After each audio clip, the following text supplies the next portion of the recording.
الحمد لله وأشهد أن لا إله إلا الله وأشهد أن سيدنا ونبينا محمدا عبده ورسوله أما بعد أعوذ بالله من الشيطان الرجيم بسم الله الرحمن الرحيم واتقوا الله واعلموا أن الله بكل شيء عليم.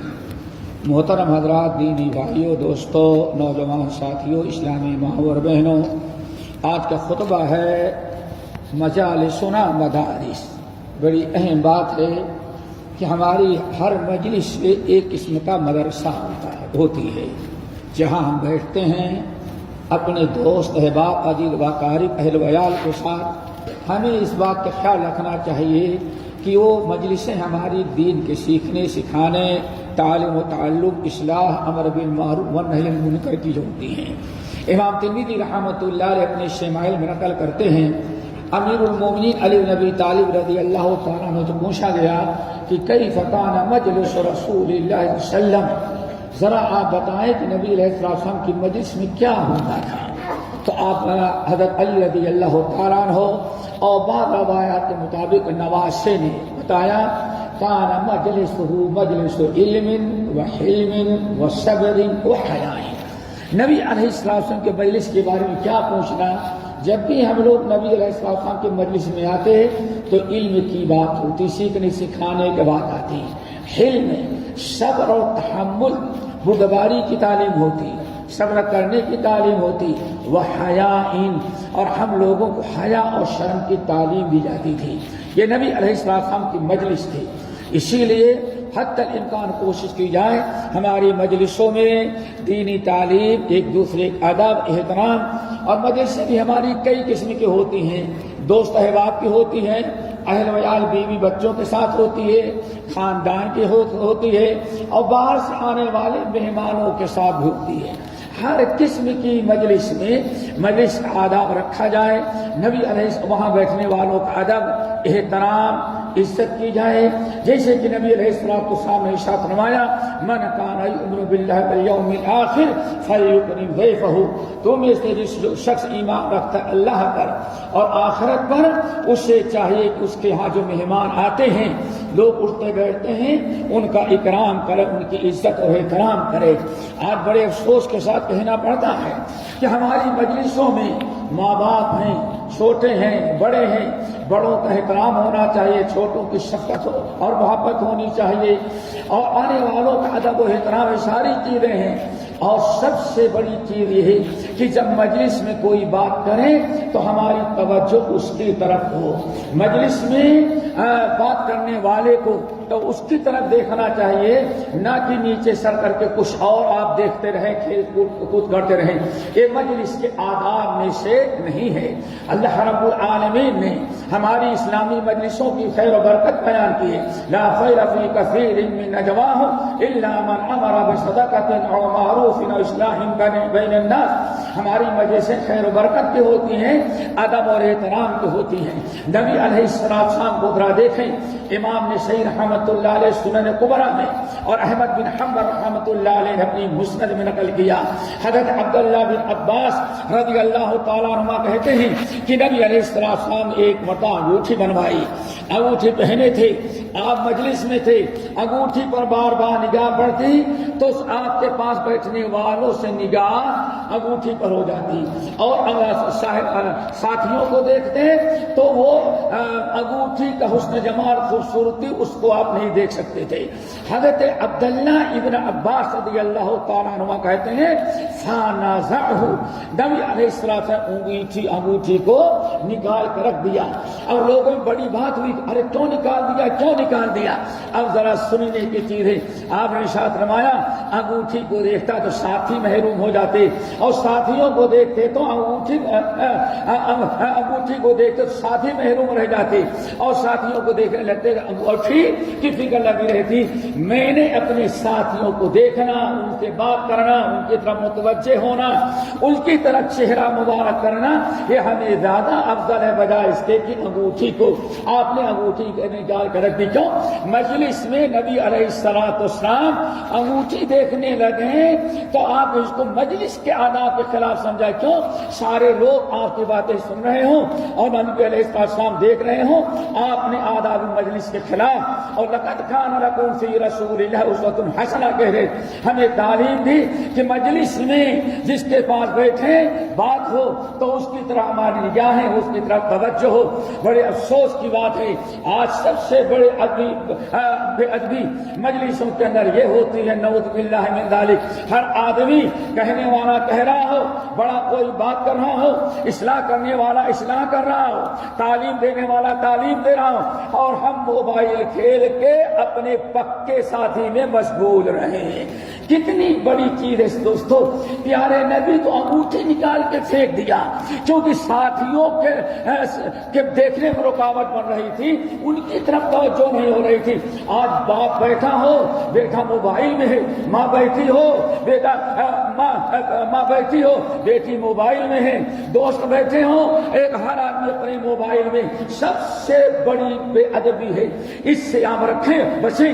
لقد کان لکم فی رسول اللہ اسوۃ حسنہ. نبی کی اس انگوٹھی والے واقعات کو ذرا دیکھیں. حدیث کے اندر آتا ہے نبی علیہ السلام کے سامنے جب کوئی بات کرتا تو پوری توجہ اس کی طرف کر لیتے تھے. ذرہ برابر ایک لمحہ بھی نبی علیہ السلام کو گوارا نہیں تھا کہ ساتھیوں کے بجائے کسی اور طرف رخ کریں. اور یہی وہ ادب ہے جس ادب کی برکت سے انسان کی اصلاح ہوتی ہے. ان فی ذلک لذکری لمن کان لہ قلب او القی السمع وهو شہید. توجہ سے دیکھ کر کے جو دین کی باتیں سنے گا اللہ اس کے دل میں دین کی باتیں بیٹھا دیتے ہیں، اسی طرح اتار دیتے ہیں. اسی طرح سے میرے بھائیوں اپنی مجلسوں کو کا احترام کریں. دینی مجلس ہوگی، خیر و برکت کی ہوگی، رحمت کے فرشتے آئیں گے. اگر ایسے موقع پر غیبت، چغلی، شکوہ شکایت ایک دوسرے کے مطابق ایک استہزاء مذاق کریں گے تو ایک بہت بڑی بے ادبی ہوگی. رب العالمین نے ارشاد فرمایا وَلَا يَغْتَبْ بَعْضُكُمْ بَعْضًا أَيُحِبُّ أَحَدُكُمْ أَن يَأْكُلَ لَحْمَ أَخِيهِ مَيْتًا فَكَرِهْتُمُوهُ وَاتَّقُوا اللَّهَ. اے لوگوں خبردار، ایک دوسرے کی غیبت، چغلی، شکوہ شکایت، گالی گلوچ اور ایک دوسرے کے ساتھ بے ادبی نہ کرو. غیبت کرنا، چغلی کرنا یہ ایسا بدترین جرم ہے کہ اللہ کے رسول نے ارشاد فرمایا اپنے مسلمان مرے ہوئے بھائی کے گوشت کھانے سے بدترین جرم غیبت و چغلی کرنا ہے. اللہ تعالی ہم سب کو مجلس کے آداب اپنانے کے توفیق نصیب فرمائے. اقول قولی ھذا واستغفر اللہ من کل ذنب واتوب الیہ. الحمد للہ وکفی وسلام علی عبادہ الذین اصطفی. اما بعد میرے بھائیوں مجلس کیا کا احترام کیجیے اور مجلس کو خیر و برکت کی مجلس بنائے.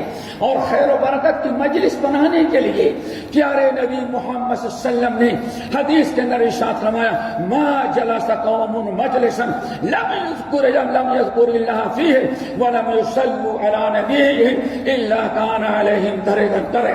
کیا کہیں بھی کوئی بیٹھک ہو، کوئی مجلس ہو، اس مجلس میں چاہے دین کے بارے میں ہو، دنیا کے بارے میں ہو، جب تک اس مجلس میں اللہ کا ذکر نہ آئے، دین کی باتیں کچھ نہ ہو جائیں، اللہ کا ذکر نہ آئے، قرآن کی آیات نہ ہو، نبی کی حدیث نہ سنائی جائے، لم یذکر ما جلس قوم مجلسا. جب بھی کوئی مجلس ایسی ہو جس میں اللہ تعالیٰ کی ذکر اور دین کی کوئی اچھی باتیں نہ کی جائیں، یہ قیامت کی مجلس اس کے لیے وبال شان بنے گی اور قیامت کے دن افسوس کرے گا کہ ہماری یہ مجلس کیوں ایسے بیکار چلی گئی. اس لیے دوستو ہر مجلس کے اندر کوئی نہ کوئی اللہ تعالیٰ کا ذکر، وعظ و نصیحت، اذکار، توبہ استغفار، امر بالمعروف نہی عن المنکر، کوئی نہ کوئی عمل ضرور ہونا چاہیے. اسی لیے قرآن پاک کی آیت ہمیشہ پڑھتے ہیں یومئذ تحدث اخبارها بأن ربک اوحی لها. جہاں آپ بیٹھتے ہیں یہ زمین قیامت کے دن بیان کرے گی ہمارے اوپر بیٹھ کر کے ان لوگوں نے کیا کیا کیا تھا۔ میرے بھائیوں، یہ زمین دعا کریں، ایسی مجلس بنائیں کہ کیا یہ زمین آپ کے حق میں سفارش کرے، اچھی گواہی دے۔ ایسا نہ ہو یہ زمین کہے اللہ میرے سر پر بیٹھ کر اس نے غیبت کیا، چغلی کیا، گناہ کیا، برائی کی، حرام کاری کی۔ اس سے اپنے آپ کو بچائیں۔ اسی لیے نبی علیہ السلام نے ارشاد فرمایا خیر و برکت کی مجلس بنانا ہے تو مجلس برخاست ہونے کے وقت ہمیں چاہے کہ اختتام محفل کی دعا کر لیں، پڑھ لیں۔ دعائیں ہے سبحانک اللہم و بحمدک اشہد ان لا الہ الا انت استغفرک و اتوب الیک۔ آپ نے ارشاد فرمایا اگر اس دعا کو آخر میں پڑھ لیا گیا تو مجلس میں تھی دانستان یا نادانستان، اگر کوئی غلط بات ہو گئی ہے تو مجلس میں اٹھنے کے پہلے یہ دعا پڑھ لیا، توبہ استغفار کر لیا تو اللہ تعالیٰ اس کے سارے گناہوں کو معاف کر دیتے ہیں۔ اللہ تعالیٰ سے دعا کرو ہمیں نیک اعمال کی توفیق نصیب فرمائے۔ الہ العالمین ہم میں جو بیمار ہو شفا کلی عطا فرما، جو پریشان ہے پریشانی کو دور کر دے۔ الہ العالمین جس ملک میں رہتے ہیں وہاں کے رئیس الدولہ شیخ محمد بن زاہد، ان کے نائب اور تمام حکام امارات، خصوصاً جس شہر میں رہتے ہیں وہاں کے حاکم قاسمی حفظہ اللہ، اللہ تعالیٰ ان تمام حضرات کی نیکیوں کو قبول فرمائے، رزقوں سے درگزر فرما۔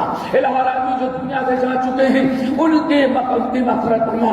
رب العالمین ان حضرات سے وہ کام لے جس میں آپ کی رضا ہے، امت کی بھلا ہے، قوم اور وطن کی خیر ہے، اور ہر ایسے چیزوں سے انتہاؤں کو روک لے جس میں آپ کا غضب ہے، آپ کی ناراضگی ہے اور امت و ملت کا نقصان و خسارہ ہے۔